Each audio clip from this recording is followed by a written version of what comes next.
3 yaşlı Ayaza bu qırmızı kamazı Prezident İlham Əliyev hədiyyə edib.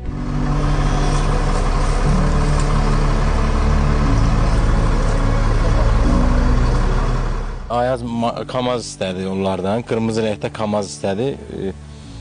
Prezident də əlindən tutdu, getdilər maşına mindirdilər, özləri mindirdilər maşına. Dedilər, bu maşını istəyirsən, yoxsa kamaz istəyirsən?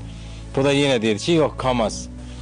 Şükür bugünkü günə kamaz da gəldi. Prezident İlham Əliyev martın 17-si Xocavənd rayonunun Xanoba kəndində sakinlərlə görüş zamanı balaca Ayazla da söhbət edib. Səmimi dialoq zamanı azyaşlı ölkə başçısından Kamaz markalı yük avtomobili istədiyini bildirib. Bu yaxşıdır, yoxsa Kamaz yaxşıdır? Ha. Kamaz. Sən Kamaz götür.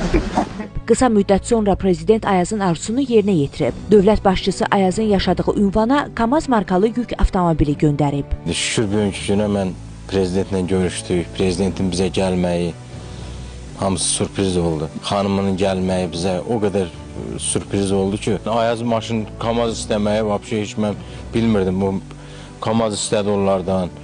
Kamaz da göndəriblər, şükür Allaha.